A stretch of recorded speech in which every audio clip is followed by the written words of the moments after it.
Welcome to CPD Conversation. I'm Jay Wang, Director of the USC Center on Public Diplomacy.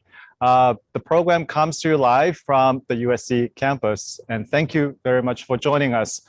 Today's event looks at how America's international image has changed since President Joe Biden took office and what people in other nations think about American culture and society and the current state of American politics.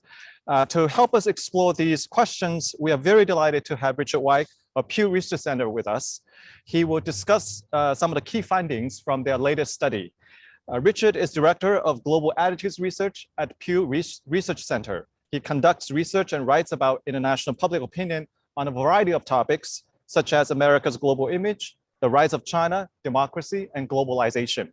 He has written pieces for leading outlets, including The Atlantic, Foreign Affairs, Financial Times, The Guardian, Political, and other online and print publications. And he gives talks and presentations to a wide range of audiences, including government, think tanks, business groups, and academic conferences. Richard, thank you so much for joining us, and welcome back to CPD.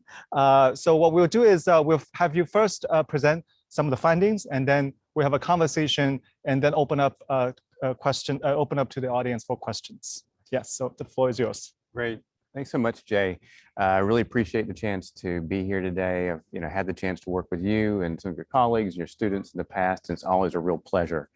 So happy to be here today to talk about some of the recent polling that we've done at the Pew Research Center, particularly on this topic of what the world thinks of the United States. We've been doing polling at Pew now for 2 decades internationally. And over that time, we've seen a lot of changes in what people think of the U.S. And again, this year, we see a lot of changes, certainly with the new administration. That's had a big impact on what people think of the U.S. And we'll look at some data on that today. And then in addition to that, we'll also look at some data on how people think about other aspects of America's image, some more kind of enduring qualities, things we often associate with American soft power. So what I'll do is I'll walk through a few slides that highlight some of the key findings from a survey we conducted recently at the Pew Research Center. So if you want to move on to the first slide, before I jump into the findings, I'll tell you just a little bit more about Pew and who we are and what we do. Basically, we're a think tank and research organization based in Washington, D.C. We get most of our funding from the Pew Charitable Trust, so that's where the name comes from. We are a nonprofit, we're nonpartisan, we're non-advocacy. We actually like to call ourselves a fact tank rather than a think tank because we put such an emphasis on facts and data and empirical research. And we don't make policy recommendations, which makes us a little bit different from other think tanks in Washington and elsewhere. Next slide, please. So let me give you just a little bit on the methodology for this study, and of course, happy to take additional questions or talk more in detail about how we do this kind of work during the Q&A. But basically, this was a survey conducted, as it says here, in 16 publics from the Asia Pacific region, Europe, as well as Canada, in the spring of this year. And it's important to note that these are all nationally representative samples. So what that means is that our samples very closely match the demographic composition of a country's adult population in terms of age and gender and religion and various other demographic factors. It's also important to note that these are all telephone surveys. So, in most countries where we work around the world, we actually like to do face-to-face interviews in people's homes. But obviously that's been very difficult during the pandemic. So, what we've had to do is focus on countries where we do telephone surveys. So what that means is that these countries here in this study today are mostly advanced economies. What we're excited about is starting next year, we're going to be able to be back in the field in more middle and lower income nations in places like Latin America, Sub-Saharan Africa, and the Middle East. So we're very excited about that. But right now, this year due to the pandemic, a lot of the focus was on advanced economies. We also have some data, which I'll share with you from the US, an online survey we conducted there using a panel we built at the Pew Research Center. Next slide, please. So let's start off by talking a little bit about the impact of the 2020 election on what people in other nations think of the US. And here we have our sort of baseline measures of what people think of the US. The first one asks about the American president. How much confidence do you have in the president to do the right thing in world affairs? And then the second one asks overall, do you have a favorable or unfavorable opinion of the United States? And this is data from 12 countries that we surveyed both in 2020 and then again this year. And what you can see is big changes on both questions, right? Back in 2020, when we asked about President Trump, only 17% said they had confidence in him to do the right thing in world affairs. As you can see, we asked the same question about Biden this year, and it's basically 3 and 4 saying that they have confidence in Biden this time around. So a big shift in how people feel about the president. The favorability question has also shown big changes. Back in 2020, as you can see, the numbers were quite low when we asked about the U.S. overall in these countries. It's essentially way up in 2021. Much higher ratings for the United States overall. So, a big shift in what people think of the president. It's had a big impact on what they think of the United States overall over the past year. Next slide, please. And here is this trend over the past 2 decades on that favorability measure. Overall, what do you think of the United States? So if you want to take France, for example, up in the upper left-hand corner here, this is 4 countries we've been surveying pretty consistently over the years. Last year, we saw only 31% in France saying they have a positive opinion of the US overall. That matched an all-time low in our surveys. You can see a dip there in France in the early 2000s. That low point was actually a survey we conducted in March of 2003 on the eve of the Iraq War, a moment of real tensions between the United States and a lot of its European allies, in particular with France. And what we saw then was, an all-time low in terms of ratings for the US. The survey last year in 2020, the last year of the Trump administration, matched that all-time low. Now, you can see that the numbers come up again in 2021, 65%. That's getting up into the territory of what we typically saw during the Obama years. So, a big shift since last year. In France, in terms of overall assessments of the United States, you can see a similar pattern in Germany. We see similar patterns in many of the countries we surveyed. We went from all-time lows last year to much improved ratings this time around. Next slide, please. And here's a long-term trend on that confidence measure. What do you think of the American president? And here you can see the trend for 4 European countries we've surveyed consistently over the years. So if you go back to the beginning of the George W. Bush administration, his ratings weren't great, either mixed or kind of low in Western Europe. They generally decrease over time over the course of his 2 terms in office. A lot of his foreign policies were not very popular in Europe or in other parts of the world. So he leaves office with pretty low ratings. President Obama comes into office in 2009. He gets, astronomical ratings, very high, especially in France and Germany, but elsewhere. His numbers move around a little bit over the course of his 2 terms in office, but he leaves the presidency very popular. Then you can see the sharp plunge for Trump in 2017. Very low ratings for him in Europe and other parts of the world too. And, again, his numbers move around a little bit over time, but he leaves office very unpopular. And then you can see Biden's ratings this year, much more positive, maybe not quite as high as what we saw for President Obama in Europe when he was in office, but still it's more than 7 and 10 in each of these countries saying they have confidence in President Biden. Those are the kind of numbers any politician would like to have. So, very positive numbers and a big change from what people thought of President Trump. Next slide, please. So what is it that people like about Biden versus Trump? Part of it has to do with his personal characteristics, his leadership style. Here you can see some data for 12 countries we surveyed both in 2017 as well as again this year. And we asked about a number of different traits of both these leaders. So back in 2017, very few people thought that Trump was well qualified to be president. Most people do think Biden is well qualified. Being a strong leader was actually Trump's sort of strongest asset when he was in office. Even on this measure, though, Biden gets somewhat higher ratings. Most people said that Trump was dangerous. They said he was arrogant. Very few people say this about Biden. So, big differences in how they view these two leaders. So that's part of the story. Next slide, please. Another part of the story, however, has to do with policies. And I'll share with you here climate change as an example of that. So the last time in 2019, when we asked about Trump's climate policies, withdrawing the US from the Paris climate change agreement, for example, there was very little support to that in Europe or elsewhere. In these countries I'm sharing with you here, it was only about 1 in 10 or so who approved of the US pulling out of international climate agreements under Trump.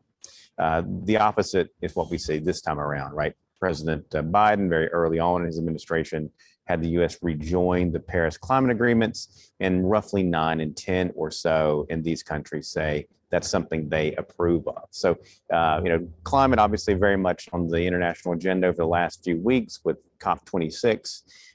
In terms of the Biden administration's climate approach, certainly there's more approval out there than there was for Trump's approach.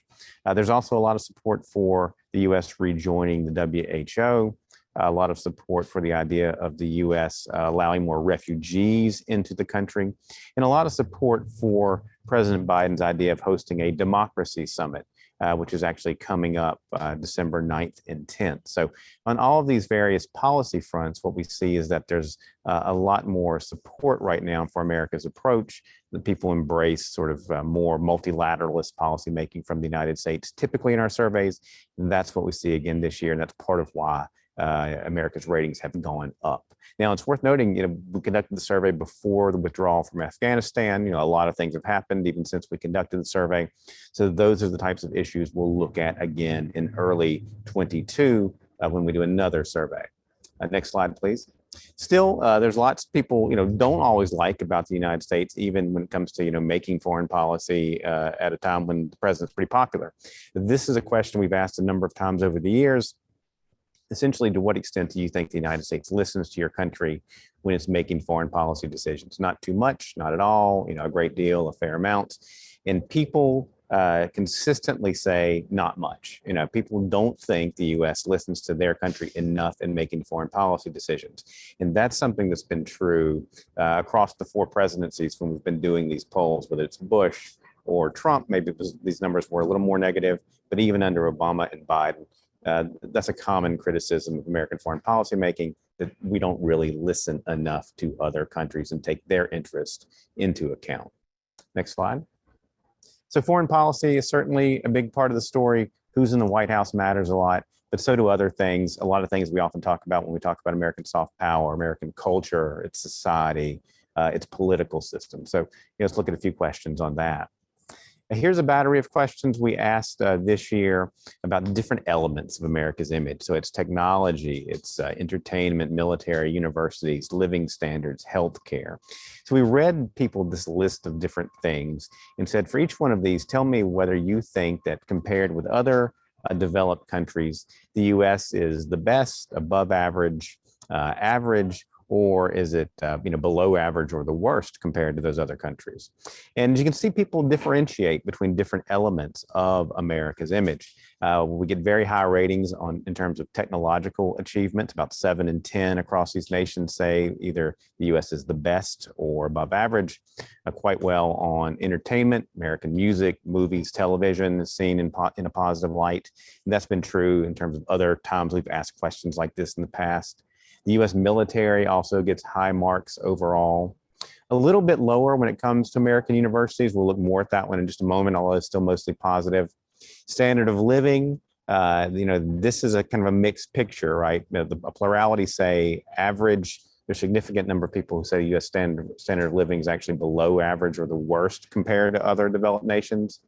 And then the weak spot here among these items is clearly America's healthcare system. most people tend to say the US is below average, at least, if not the worst, compared to developed nations when it comes to our healthcare system.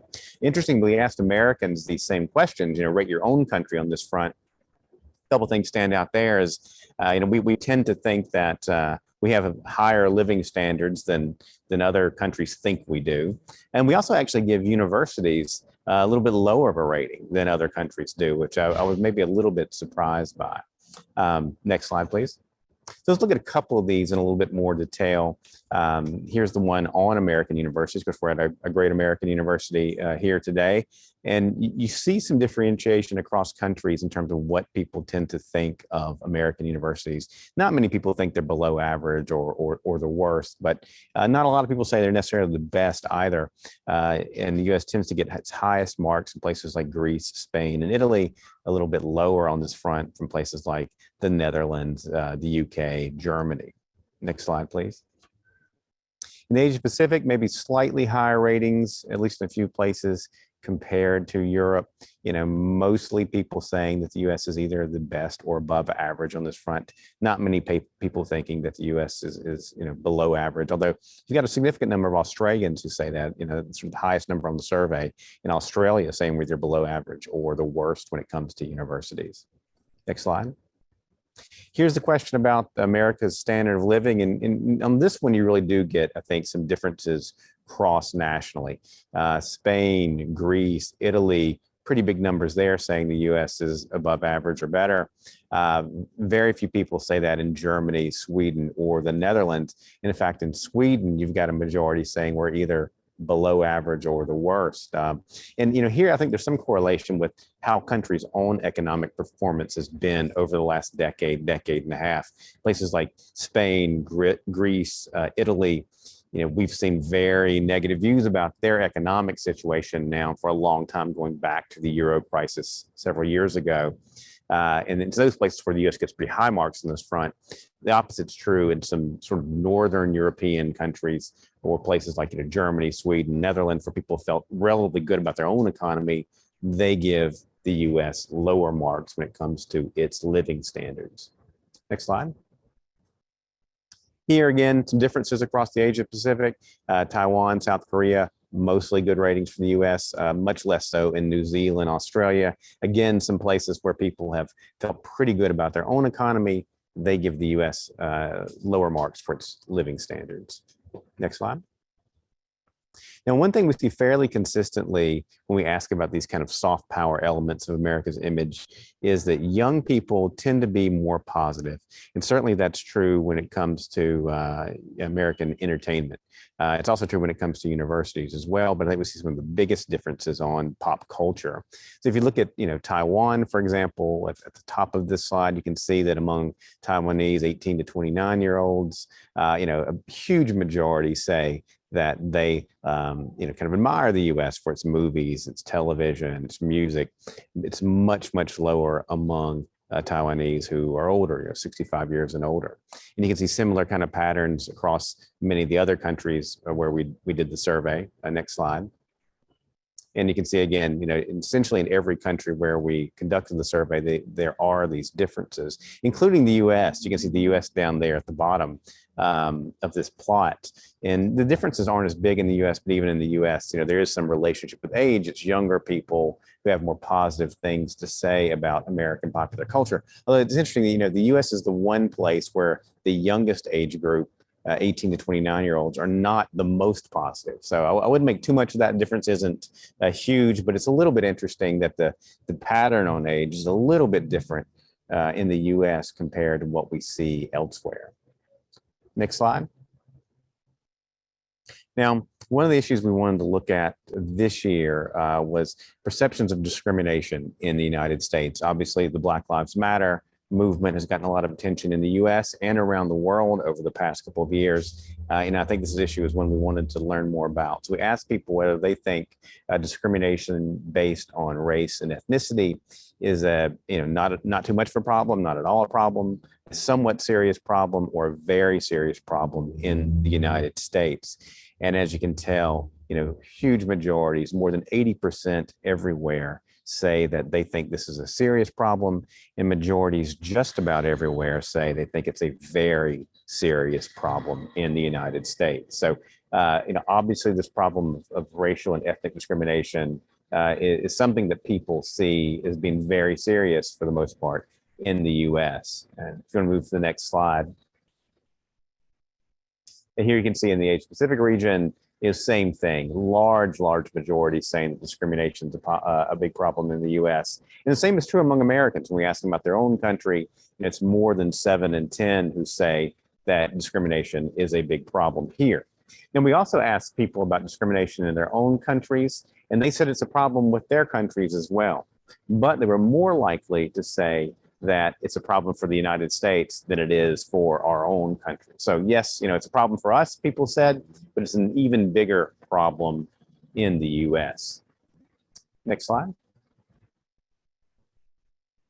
There are ideological differences on this question. We see some ideological differences quite often on questions about America's image. It tends to be people on the ideological left in many countries who are more critical of the US, and that's the case here. If you look at that column, that left column, that's the percentage of people in each country who place themselves on the ideological left, who say that discrimination is a problem. Same thing for the center and the right. And you can see the pattern here, right? It's people on the left who are in particular are making these kind of strong criticism of how big the problem discrimination is in the United States. Although, it's many on the center and the right who express that view too. Next slide. And then one more question. This one has to do with sort of the quality of current democracy in the United States, which is closer to your view that the US is a good example of democracy for other countries to follow. It used to be a good example, but isn't anymore, hasn't been recently, or that the US has never been a good example for other countries to follow. So when we asked this year, the most common response is that the US used to be a good example, but hasn't been in recent years. Although, in many places you get 2 in 10, maybe even a quarter or more saying that the US has never been a good example of a democracy. And that view is especially common among young people in most of the countries where we polled. So it's young people in particular have some skepticism about whether or not the US has ever been a good example of democracy. Next slide, please.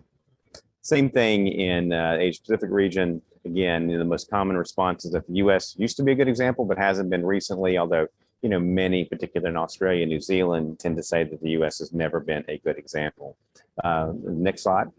So, to me, Jay, that's a real weakness of America's current image. Even at a time when attitudes towards the US have gone up a lot, the ratings overall have improved, people are saying they see real problems with the health of American democracy. So it's a somewhat complex picture, I think.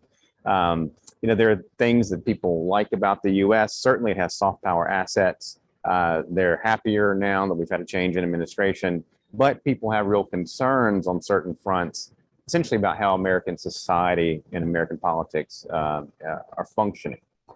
So again, these are kind of questions we like to look at in our research. We'll have another survey early next year to go back and track some of these trends and look at how opinions have changed in year 2 of the Biden administration. And I'll stop there, and happy to take any questions. Richard, thank you so much for this very informative presentation. Pew has asked these questions, some of these questions about America's global image over the years.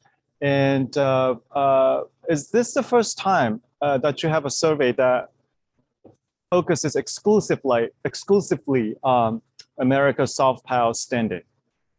We've looked at these kind of issues in the past a bit, and some of the findings have been similar. Again, America's technological achievements, popular culture have always been strong suits, no matter what the question was. But we did more on it this year than we've ever done before, looking at some new issues, like some of the ones I talked about a bit more in the presentation today. What do you think of American living standards? What do you think of American universities? So, this is, I think, our most expansive look at American soft power, which I think we've been really happy with, because it gives us, a sort of fuller portrait of all these various elements of America's image. People think about America in lots of different ways, So I think this data shows us that a bit. So aside from like people's perception of America's living standard, what other things are new in this particular survey? Yeah, so living standards, university, and American healthcare as well. Those are all kind of new things. And when we also did more on how people perceive the health of American democracy, but we haven't done as much of that either. So in some ways, it sort of fleshed out, some weaknesses in terms of what people are thinking about the United States right now. I think in ways that we hadn't done in the past because we didn't have those kind of questions on the survey. So in discussions about the role of soft power and the importance of soft power in global affairs, we are always interested in terms of whether soft power is ephemeral or soft power is actually transformational for a country and for a country's international engagement. Based on Pew's work over the years, over the last 2 decades, what's changed, what hasn't changed in terms of the international perceptions on America's soft power strength? Yeah. Well, I think one thing we can see in this survey is that people themselves are telling us actually one thing that's changed is this question about American democracy, right? They're saying, and I think we see this in other ways too, and we've seen it over the last 2 decades, is that, people have concerns about the health of American democracy. Maybe they didn't have, several years ago, certainly back when we started doing this work 2 decades ago. So I think that's one thing that's changed.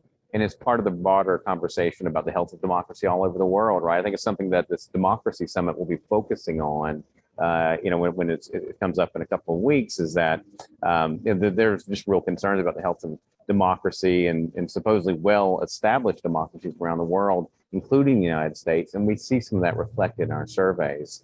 One other thing, it might come out a bit in this survey. I think it's come out in different ways. There was stuff we've done over the last 2 years. Is that if you're looking back over the past 2 decades, something that's shifted a lot is perceptions of American power overall, right? People see the global balance of power shifting. They see China's power, for example, very much on the rise. Maybe America's relative power not as great as it was 2 decades ago, right? So sort of the place of the United States in the overall international system has changed a lot over the course of those 2 decades too. One thing kind of surprised me when you were presenting is the perception of America's higher education, because I thought that American universities would be receiving very high grades across board. But did the survey also ask these countries their assessment of higher education of their own country or of other countries, and so how we may compare their perception of America's universities versus their universities or other universities? Yeah, we don't have that, unfortunately. We had that in our questionnaire, and we had to cut it for space reasons, unfortunately. But that is something I think we do want to go back and ask again, because in the couple of instances where we did it on something like discrimination, I think it was interesting, right? People said yes, we have discrimination, but we see it as being an even larger problem in the United States. So I think we'd like to do exactly what you suggested. How do you think about your own universities, or even ask about other countries? What do you think of British universities or German universities vis-a-vis the United States? Would be the kind of thing I think would be really interesting to come back and do, because I'm with you. I think it was a little bit surprising almost, some of those ratings for American universities in this study. So I think to me that points to this is a topic we need to do more on moving forward.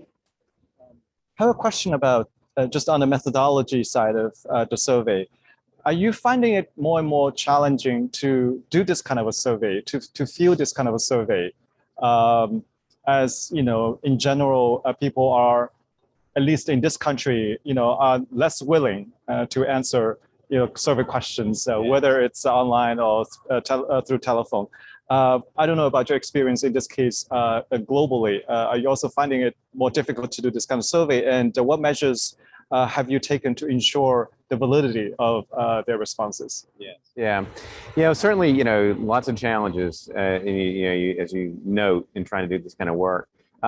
We're still confident we're able to get a good sample, good representation in all the places that we work, but we're also continuing to evaluate how we do this. So in the United States, for example, as you said, it's response rates have gone down now for many years. So what we've done there is move to our own panel that we built ourselves For the American Trends panel, it's a probability-based panel in the US that we feel really good about. So that's how we do our work now in the US online. And we're starting to do more of that internationally too. We've done some online work in the UK, in Australia, and we hope to do more of that. So yeah, we're continuing to update our methods as we need to.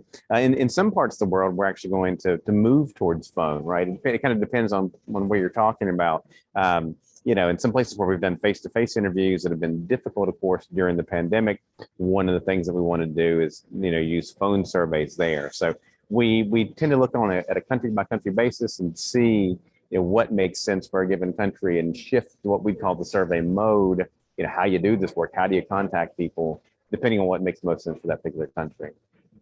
We have quite a lot of questions coming in, so I'm gonna share some of the questions from our audience.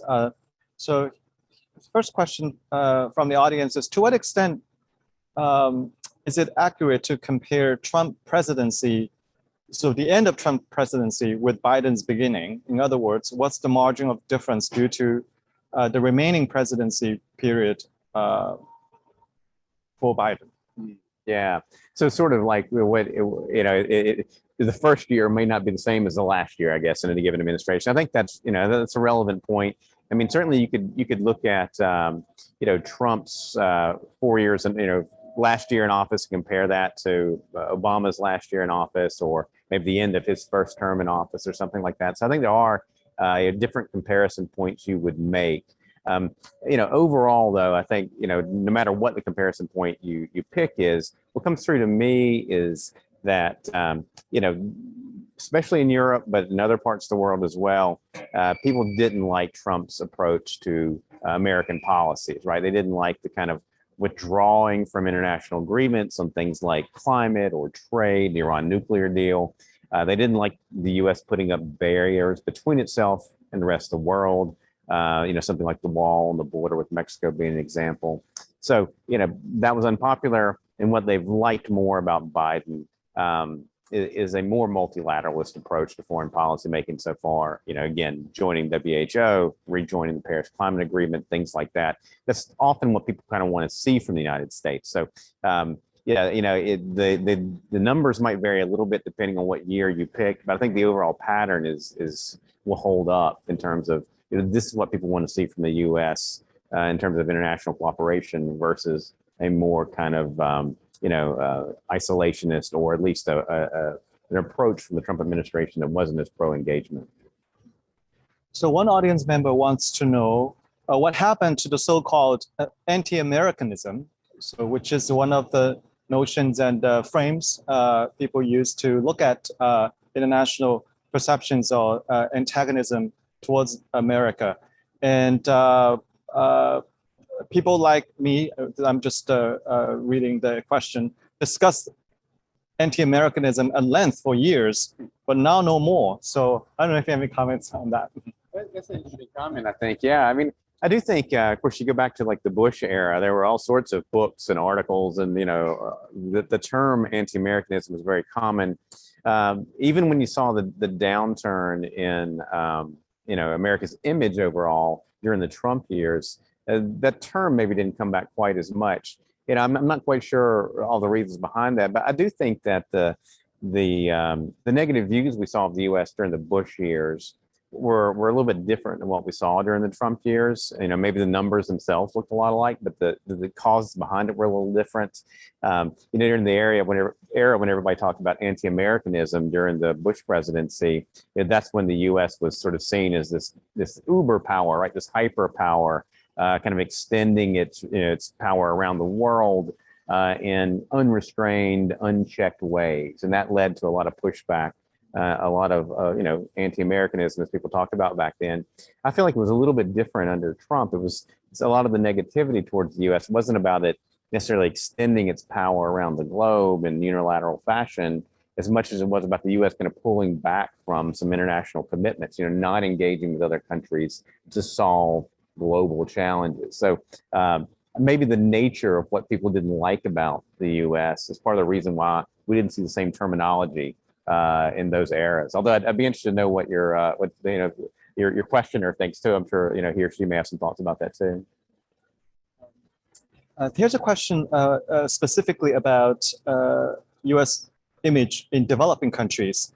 So the audience wants to know, based on the data that you have, which U.S. policies are affecting the negative sentiments among developing countries?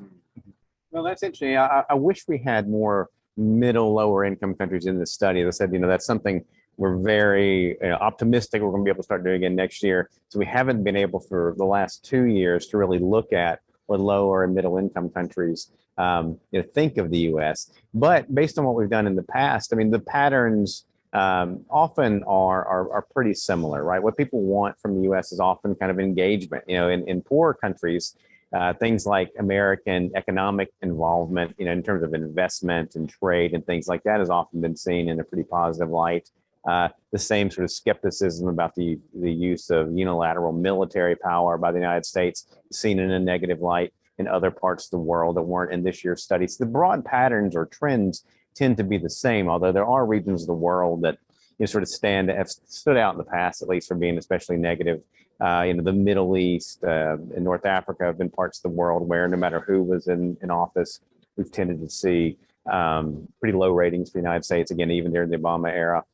Sub-Saharan Africa is a part of the world where we tend to see very positive ratings for the United States, even during the Trump era when those numbers were down elsewhere. So, those are some of the things we've seen from developing nations in the past. And what I'm, hopeful for is we'll be able to go back and update those trends soon.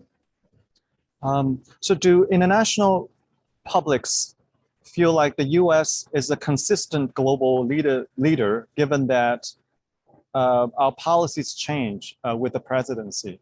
Because you have some data looking at the perceptions of our leadership and our policies. How does the data shed light on this question in terms of the U.S. as a consistent leader despite the change of presidency? Sure. I think what we've seen is that often, people still believe the U.S. is overall a reliable partner, even though they've seen a lot of changes in American foreign policy, and some they've liked and some they haven't liked. A couple of questions I'd point to, I guess, is that one we asked a few years ago during the Trump years when America's image was down quite a bit. We asked in regions around the world, what do you want to see in the future? A world led by sort of China, or a world where the U.S. remains the top superpower? Overwhelmingly, people say the U.S., right? So, in this big geopolitical sort of environment, people still kind of welcome American leadership, even at a time when America's ratings were down. And then one thing we've done too is ask about, in this most recent survey, actually, do you think the U.S. is a reliable partner? For the most part, people still tend to say yes, even though there have been a lot of ups and downs in these relationships over the past few years. Now, that's when we're going to go back and ask again next year, though, however, right? If you watched a lot of the debate about like Afghanistan and some things that have happened even, in recent months, this issue of reliability kind of comes up. So we want to keep looking at it. But so far, I'd say we haven't seen evidence that people are, to a large extent, giving up on the U.S. or thinking that the U.S. is not a reliable partner. But, that could change. That's something we want to keep monitoring. So these questions about, soft power are important because the premise is that these perceptions matter in terms of whether public's behavior, towards a certain country, or public policy or foreign policy towards certain countries. So here's a question that kind of addresses that aspect of these soft power questions. Based on the data, do you think the old rhetoric, Kung flu, for example, could have a chilling effect on tourism from Europe or Asia? So, yeah, I mean, I don't know that we can point to how much this, what this data says necessarily about like tourism to the United States. But, I think it shows us, at least in terms of American entertainment, things like that, people see a lot of attraction still in the U.S., right? So they see things they value. And my guess is that could have some impact on tourism, make people still want to engage with the U.S. So, in terms of American soft power, people still see a lot that they like about the U.S., and that remains true even when, again, the Bush administration, the Trump administration, when or overall attitudes towards the U.S. have turned more negative. So, I think there's still a lot that's going to attract people here to the U.S. There's, that probably means good things for tourism. The question about perceptions of the U.S. As a model for other countries in terms of our values and polity. Do you know whether these countries see democracy as a viable versus desirable form of government? Yeah, that's a great question. We sort of another line of work we do is we try to do a lot on attitudes towards democracy. And it's a complicated picture. What we tend to find is that the basic answer to that question is yes. People tend to say that they do think democracy is a desirable form of government. We asked a question a few years ago about representative democracy, and is that a good way for your country to govern or not? And it was, big majorities across, countries all over the world who said yes. I think it was up around almost 8 in 10 who say that's a good way to govern. But what we also see is that people aren't always as committed to democracy as we might think. They say they like representative democracy. They say they like democratic rights and institutions, free speech, freedom of the press, etc. But they don't always sort of strongly hold those values. And a surprising number of people are open to non-democratic approaches to government too. Things like a strong leader model, military rule, and things like that. So, I think that the basic answer is yes, people do value democracy, but sometimes they're not as committed to it as you might think. And that lack of commitment, can kind of open up political space for autocrats and things like that. This audience member is interested in knowing, based on the data, how have U.S. citizens transformed in their perception of the world from Trump to Biden's era? Well, I think one thing about American public opinion on a lot of these issues around how we engage with the rest of the world is that it's pretty divided, right? Like so many other things in American public opinion, there are a lot of divisions when it comes to foreign affairs, including these basic questions like, how much should we engage with the rest of the world? And there's questions we've asked on things like, do you think, a lot of problems can be solved by cooperating with other nations, or or not many problems can be solved by cooperating with other nations? And when we do that, we find the U.S. almost evenly divided, right? And it's Republicans who are less likely to believe there's value in international cooperation, and Democrats who are much more likely to believe there is value in international cooperation. I mean, overall, I think the public leans slightly towards more engagement. The Americans tend to be, I'd say overall, somewhat multilateralist. They want to work with other nations to solve problems. They want to work with allies to solve problems, but there are big partisan differences. And, Democrats are much more likely to hold those views overall than Republicans are. So the question asks, to what extent or how have 2020, 2021 events such as Black Lives Matter movement, the January 6th insurrection, and COVID-19 vaccine diplomacy influence foreign public's perceptions of the U.S.? Well, and those are all important ones. We have not asked yet about vaccine diplomacy. The extent we've gotten at sort of the Black Lives Matter movement, I think you see a little bit of that coming out in this discrimination question. We talked about people see discrimination as being a big problem in the U.S., although they see it as a big problem for their own countries too.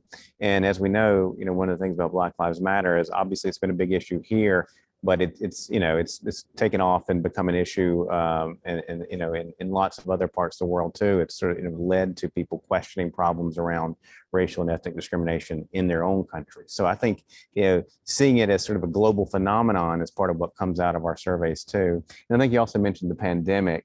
One of the reasons we saw some of those all-time low ratings for the United States in 2020, that I showed on a couple of those charts, was the pandemic. I mean, people said that the U.S. did a very poor job of dealing with it.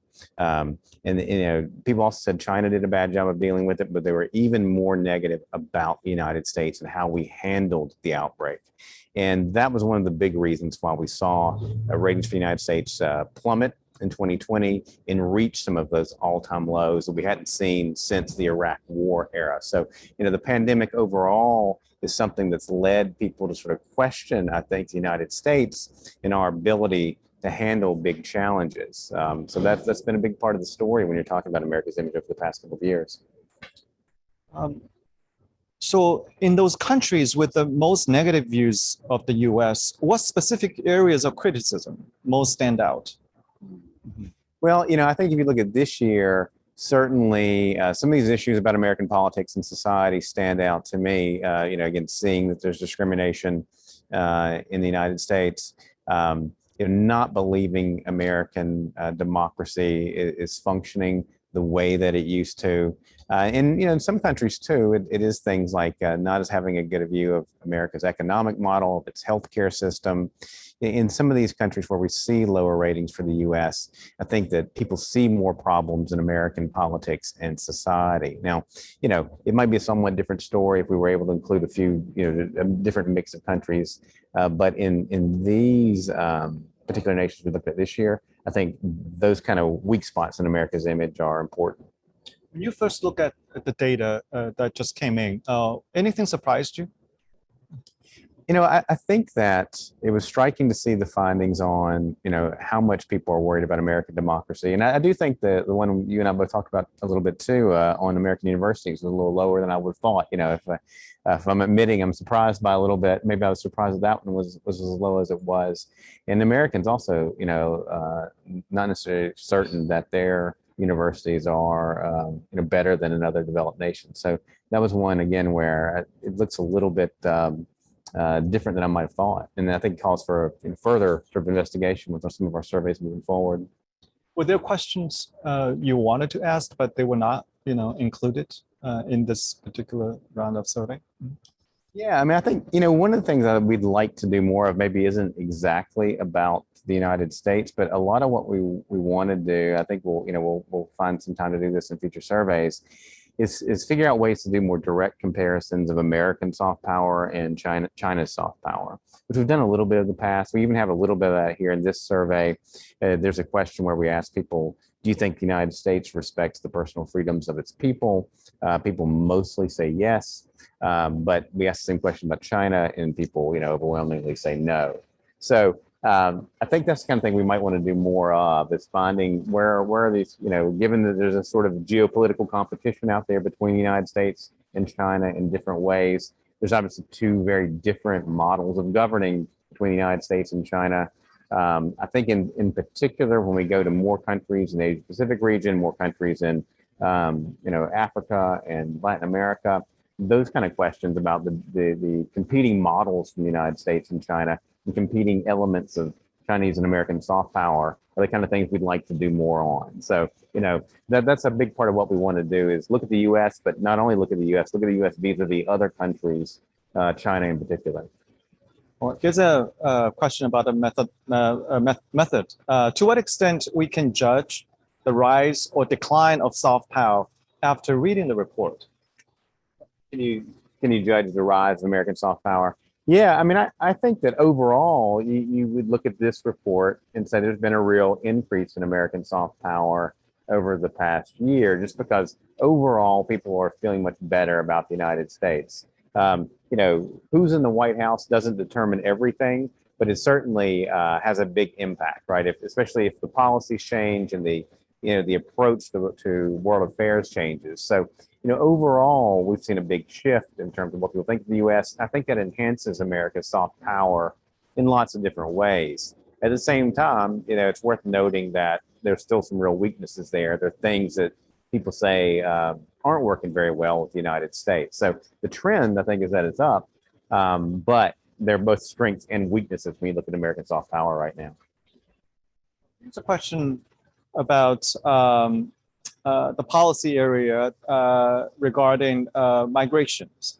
So how has migration policy of the Biden administration changed how the U.S. is being viewed? such as from visas policies regarding our visas and international students? Yeah. Well, we don't have hard data on like visa applications or student applications or something like that. But the one question we do have is one where we asked in this year's survey about how people feel about the Biden administration's policy of letting more refugees into the United States compared to what was the case under Trump. And that's overwhelmingly popular. Immigration policy, refugee policy was one of the things that people really didn't like about the Trump administration. We asked questions early on in the Trump years about making it more difficult, for people, banning people from certain majority Muslim countries from coming into the United States. That was very unpopular. We asked about the wall on the border with Mexico that, Trump wanted to build. Overwhelmingly unpopular.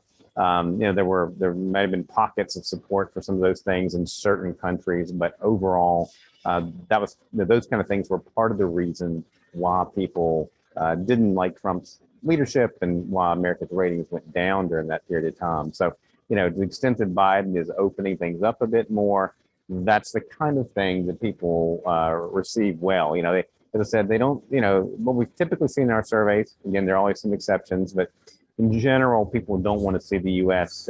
Closing up, making it more difficult to get into the U.S. They want to see the U.S. as more open to, others around the world. They want to see the U.S. working more closely with partners around the world, things like that. So we have a question that just came in. So I'm reading this question to you. This research has shown that global audiences are generally agreeing with the American strengths. But could these agreements be transformed into an actual affinity to the US? In other words, do you think all these positive responses mean a factual support to the United States, or people are just applauding but not showing real support? Yeah, so what's the kind of, sort of deeper impact of some of these things, right? People like about the US.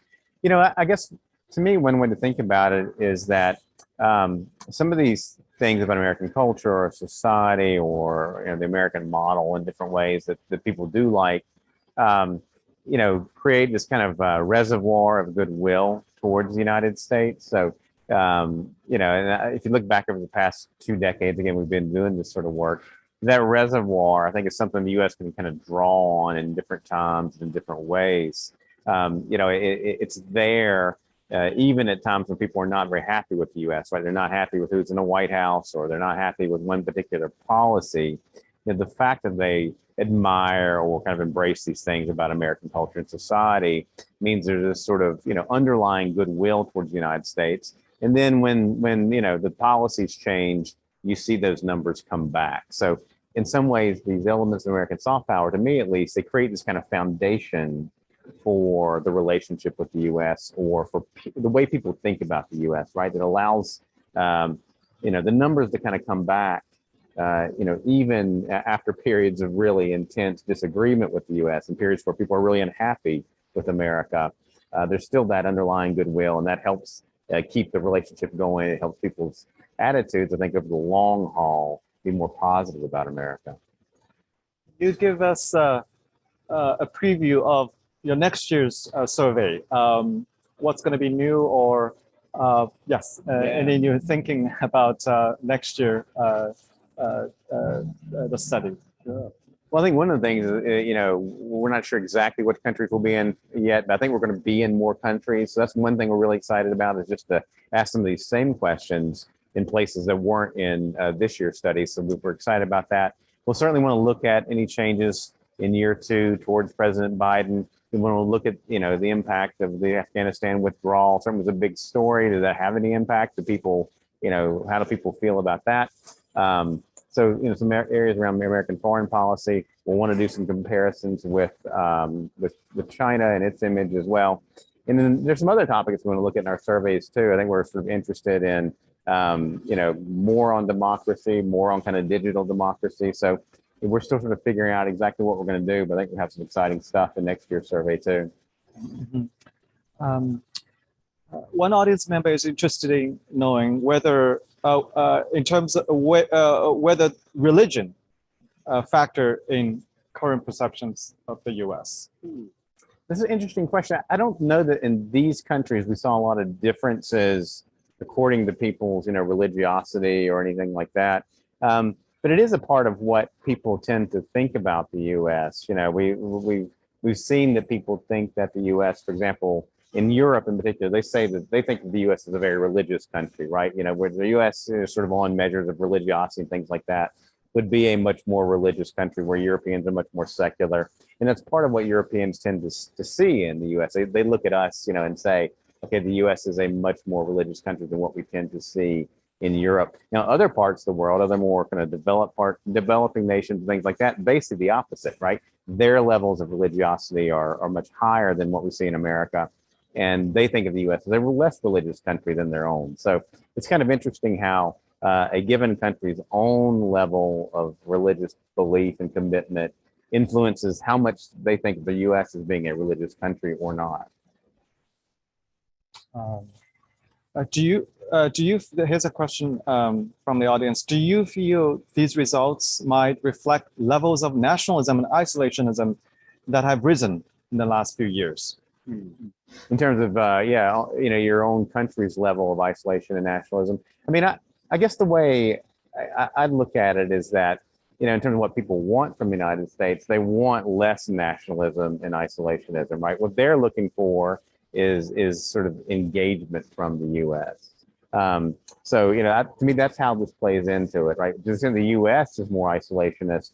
That's the kind of thing that's probably going to impact in a negative way how people see the U.S. I guess I'll paraphrase what the audience is asking. Basically, the arguments being made that how you perceive other countries or other societies is a function of your self-perception. So in this case, like the sense of nationalism, isolation, in what ways that affects how people actually see other countries. How they see. I mean, I don't know that we've seen a lot of evidence that more nationalism within countries is leading to more negative views towards the United States so far. It's not that those who support the nationalist parties are more negative towards the United States or anything like that thus far in our data. It's an interesting hypothesis, but I don't think we've seen it thus far.